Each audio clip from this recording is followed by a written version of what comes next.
ये हमारा अध्यात्म का अनुभव की बात है।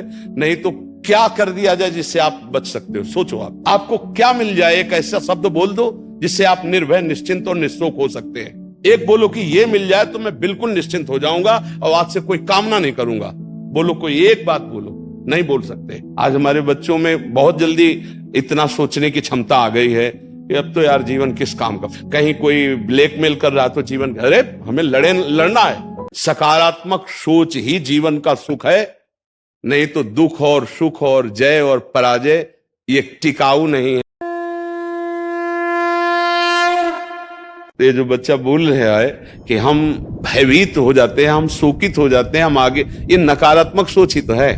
क्यों है? क्योंकि आधार नहीं है।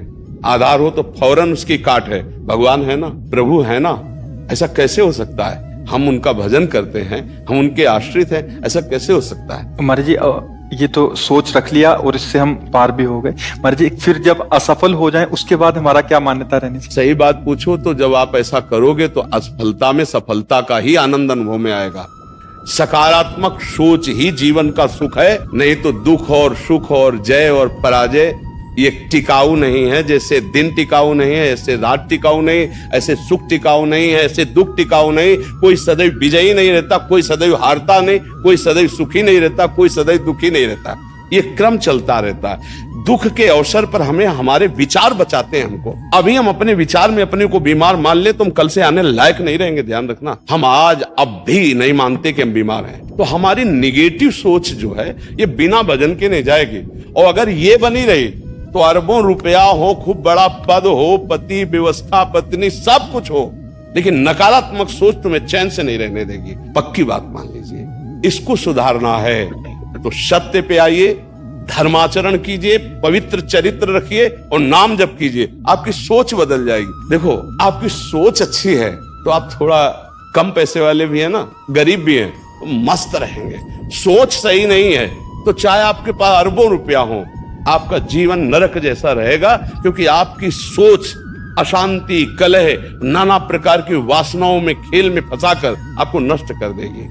तो हमें लगता है कि बिना अध्यात्म के चिंता, भय, शोक इसका दूर होना बहुत कठिन है। नाम जप करो, चरित्र पावन रखो। आज प्रायः चरित्र को हम नहीं सुरक्षित रख रहे। तो ये समझ लीजिए कि चरित्रवान के पास ऐश्वर्य चरण चूमता है। चरित्रहीन चाहे आप जितना धन एकत्रित कर ले, शांति और सुख का अनुभव नहीं कर सकते।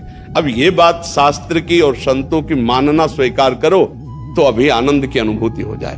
हमारा चरित्र देखो, हम राम चरित्र गाते हैं। राम जी रघुवंश में प्रकट हुए और रावण उत्तम कुल पुलस्त करनाती, ब्राह्मणत्व उत्तम कुल पुलस्त करनाती, लेकिन चरित्रहीन हो गया तो राक्षस कहा गया। समझ रहे? चरित्र गाते हम, राम चरित्र गाते हैं। माँ केवल अंतर है नहीं, वही बड़ी रा उसमें भी लगी हुई है। माँ वही भगवद अंश है, जय विजय और कोई दूसरा नहीं है।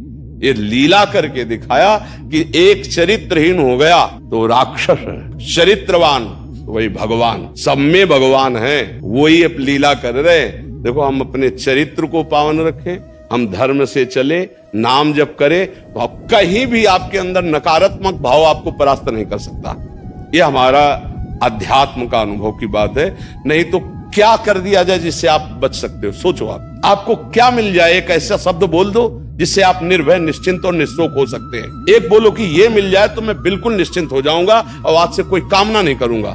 बोलो, कोई एक बात बोलो। नहीं बोल सकते, क्योंकि एक के साथ हजारों बातें लगी हुई है। एक केवल वो है कि परमात्मा मिल जाए तो फिर सब पूर्ण हो जाए। जिसके पाने के बाद कुछ पाना बाकी नहीं रहता, जिसके जानने के बाद कुछ जानना बाकी नहीं रहता, और जिसको अनुभव करने के बाद कोई भय नहीं रहता। 5 वर्ष के प्रहलाद जी हैं, त्रिभुवनपति हिरण्यकश्यप है, सकारात्मक सोच है, मेरा हरि मेरी रक्षा कर रहा है, बाल बांका भी नहीं कर पाया। हाँ, अगर हमारी कभी पराजय होती तो उस समय भगवान इतना बल देते हैं, इतना सुख देते हैं कि वो पराजय क्षण में नष्ट हो जाती है, हमें शोक नहीं होता। देखो, बड़े बड़े भक्तों को पराजय का मुख देखना पड़ा। धर्मराज युधिष्ठिर अभिषेक हुआ, इंद्रप्रस्थ के सिंहासन पर चक्रवर्ती सम्राट पद पर बैठे, कपटियों ने कपट करके परास्त किया। 12 वर्ष का वनवास, 1 वर्ष का अज्ञातवास, परिणाम भारी कष्ट सहा। ऐसे महारथियों को छुप के रहना पड़ा, लेकिन परिणाम फाइनल पे आइए तो चक्रवर्ती सिंहासन पर महाराज युधिष्ठिर ही बैठे, उनके कुल में कोई नहीं रह गया, सब विनाश को प्राप्त हो गए। तो हमें लगता है धर्माचरण, भगवद आश्रय, पराजय कभी होती भी है तो वो विजय की ही आशा पुष्ट करती है, और भगवान इतना बल देते हैं कि पराजय उसे दुख नहीं दे पाती है। इसलिए हमें नाम जप करना चाहिए, भगवद आश्रित होकर के अध्यात्म को समझना चाहिए। आज हमारे नवीन बच्चे अध्यात्म को नहीं समझ रहे, तो बड़ी आचरण में बड़ी अपवित्रता आ चुकी है। आप देख लीजिए कैसे कैसे गंदे अपने जीवन को इन अवगुणों से युक्त कर लिया गया, व्यसन, व्यभिचार, अब ये अध्यात्म का ज्ञान ना होने के कारण अपना नाश कर रहा है। तो चरित्रहीनता, गुणहीनता और नकारात्मक सोचे, अगर इनको हमें ठीक करना है तो हमें बहुत सावधान रहना, हमें अपने चरित्र को बचाना है। आज हमारे बच्चों में चरित्र सुरक्षित नहीं रह पा रहा है। आज बच्चों का जीवन बड़ा संकटपूर्ण जा रहा है।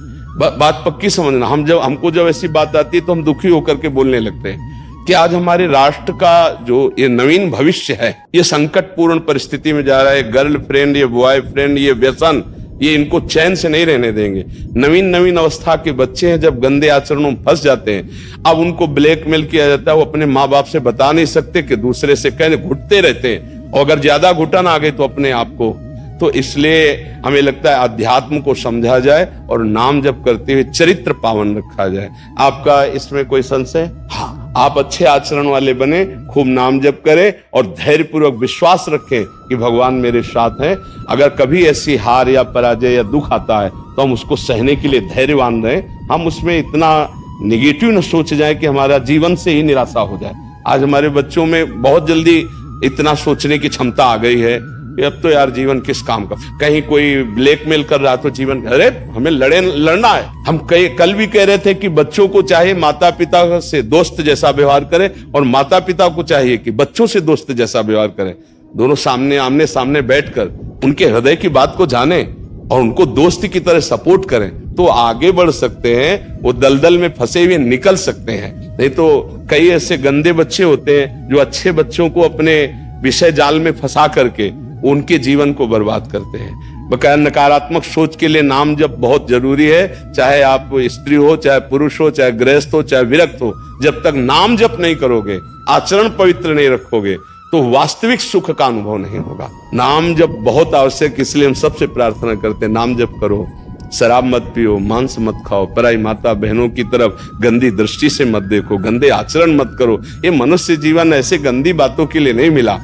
गृहस्थी में हो तो धर्माचरण करते हुए धर्म पूर्वक विषय भोगो और नाम जप करो, भगवान को प्राप्त हो।